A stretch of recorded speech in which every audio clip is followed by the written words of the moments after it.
alone. James is a mixed traffic engine who mainly works on the main line. He is a very kind engine, and is always willing to go out of his way to help his friends if they are in need. However, James can also be rather overbearing at times, though he tends to not be aware of this when boasting to the other engines. Further to that, James can feel put out rather easily, which sometimes leads to him feeling upset. But despite all this, James always pulls through and has made many great friends. But one day, that all changed. One morning, Gordon had come down with a case of boiler ache, so James had to take the express in his place. "Fancy the express being pulled by a splendid engine like me," he said as he puffed out of the sheds. "Truly, there's no better engine for the job. I'm both really useful and easy on the eyes." The other engines just rolled their eyes as James headed to the station, but he didn't notice. James pulled the express well, and was even a tad early when he arrived at Crovan's gate. "Well done, James," said Skarloey. "You're a fine stand-in for Gordon." James was quite flattered by this. "Thank you, Skarloey," he smiled. "Anything for Gordon until he gets better." The guard then blew his whistle, and James puffed away. Over the next week, James and the other mainline engines took it in turns to pull the express while Gordon was at the works. They all worked hard, but James worked the hardest, for he knew how much the express meant to Gordon and wouldn't dream of arriving late with it. One evening, about a week later, James was preparing for his nightly goods train outside of the sheds when he saw Gordon returning from the works. "Good to see you back on your wheels, Gordon," said Henry. "Good to be back, Henry," smiled Gordon as he reversed into his berth. "I trust you and the twins took good care of the express while I was away?" "Indeed we did, Gordon," replied the big green engine proudly. Unknown to the others, James had overheard this, and was secretly offended by not just how Gordon had forgotten about him, but also how none of the other engines had corrected him on his mistake. But before he could say anything, his driver opened his regulator, and James had to head off to fetch his goods train. As he headed along the line, James couldn't stop thinking about how Gordon had forgotten about him. "That silly blue sausage! I worked harder than anyone else with the express this week, and Gordon doesn't even acknowledge I exist," fumed James. "And how about that Henry? Didn't he think to correct him? I worked this hard and this is how I'm treated?" As James continued to brood on the event, an awful thought struck him. Maybe they didn't mention me because they don't like me anymore. James couldn't sleep that night. He kept wondering about why Gordon and the others had forgotten about him. Was it because of him? Did his past behaviors warrant the others not wanting to be friends with him anymore? Did all the hard work he had done for the others matter at all? Was every attempt he had made at keeping a strong friendship fruitless for the simple reason that he was too ignorant to realize his flaws? Did he deserve any friends? Did he deserve anything?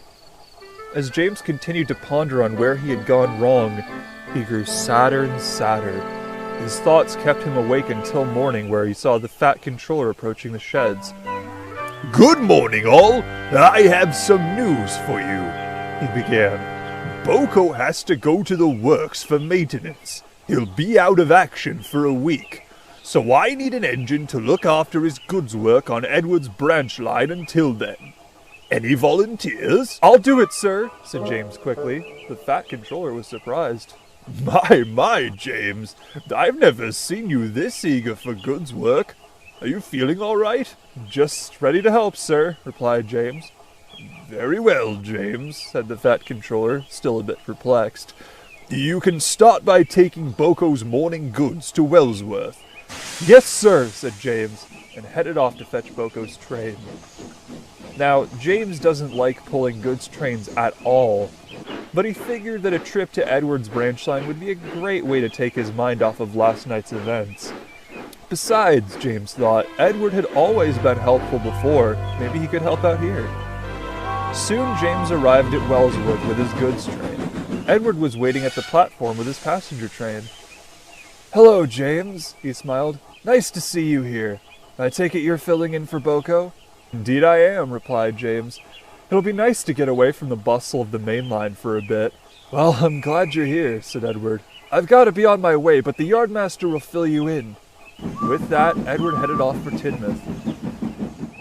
James smiled to himself. Yes, he thought, this'll be nice. James was soon heading down to Brendan with his next goods train. The bright sun and gentle breeze had raised his spirits a tad, and even the trucks weren't giving him any trouble. By the time James reached Brendan, he was feeling better about the whole situation. However, that wasn't to last. About a half hour later, James arrived back at Wellsworth with another goods train. He was about to sort out his trucks when he heard Henry's whistle in the distance. A moment later, he pulled into view, commuter train in tow. "James?" he exclaimed, a bit surprised to see him. "What are you doing here?" "I'm looking after Boko's duties while he's at the works," replied James. "Didn't you hear the fat controller this morning?" Henry thought for a moment. "I suppose not," he said. "I didn't even notice you were gone, if I'm honest. Anyway, must be off. Bye, James." And Henry headed off, leaving James feeling just as upset as he was that morning. "You didn't even notice I was gone," said James solemnly. Crushed, he went back to work without another word. Throughout the rest of the day, whenever James saw one of the mainline engines, their reaction was just the same as Henry's. None of them seemed to notice he was gone, and none of them seemed apologetic about it. To make matters worse, whenever one of them saw James again, they didn't even whistle a hello, even if James did so first. As the day went on, James just continued to feel worse and worse. And when it came time for his last train, James was almost broken. "What's the point of going back if I'm just going to be ignored forever?" he thought sadly. But as much as James wanted an answer, he didn't bother asking the question aloud. A few minutes later, James was heading towards Tidmouth with his final run of the day. As he traveled down the line, he began thinking about what he would say to Gordon the next time they met.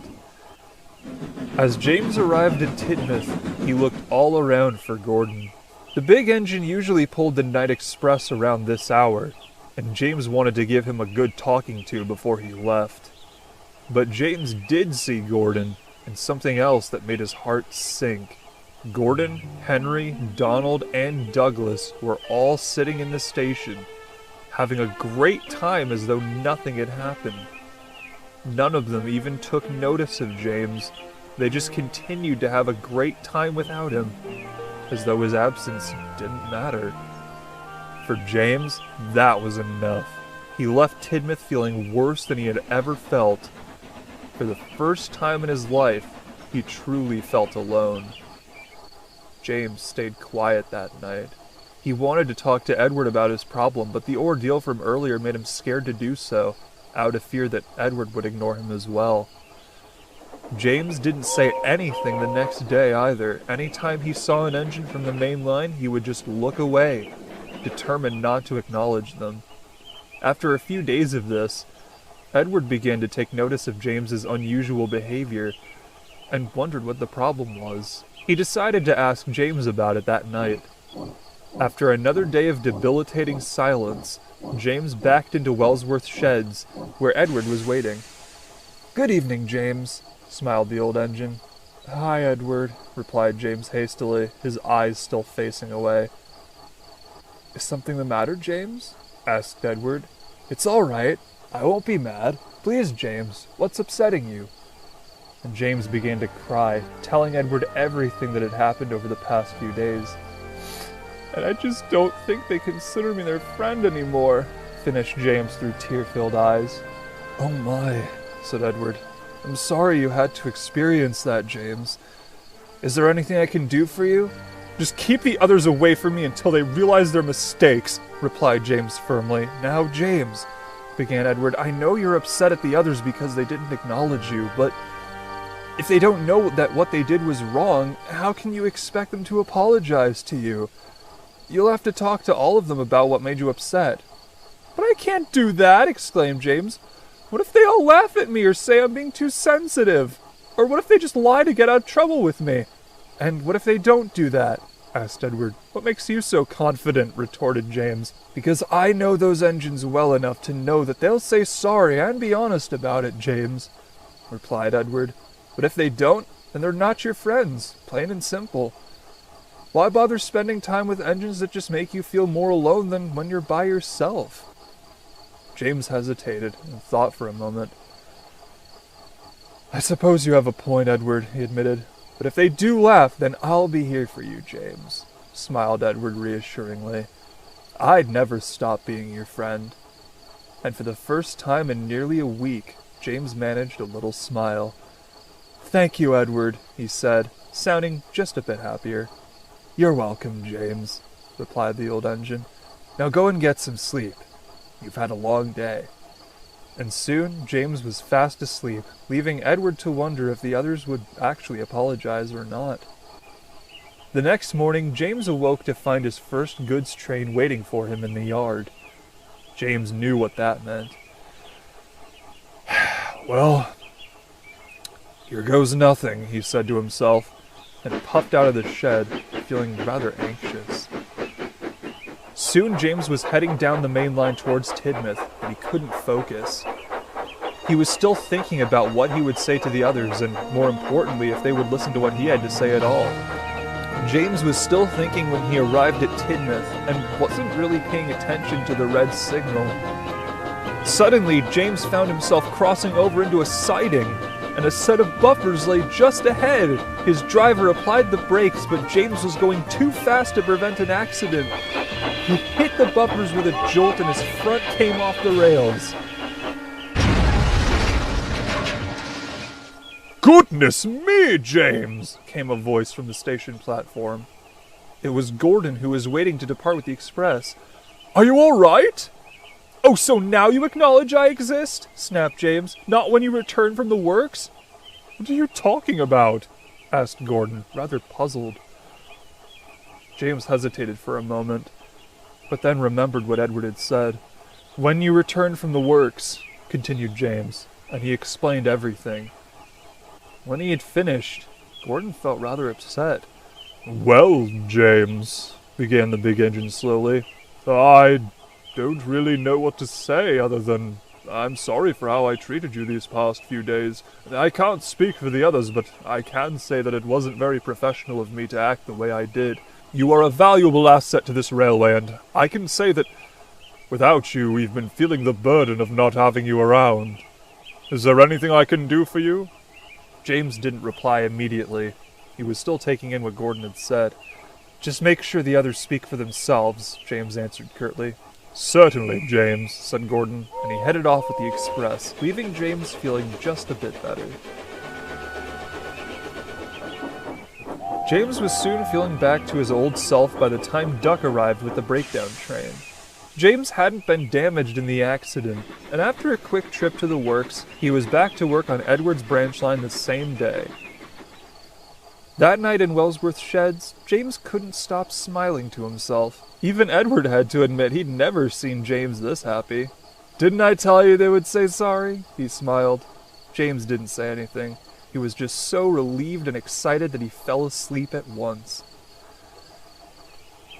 A few days later, Boko returned from the works, and James had to return to his mainline duties. Although he was a bit upset to be leaving Edward's branch line, he was more happy to get back to his old friends. When James arrived at Tidmouth Sheds, a big welcome awaited him.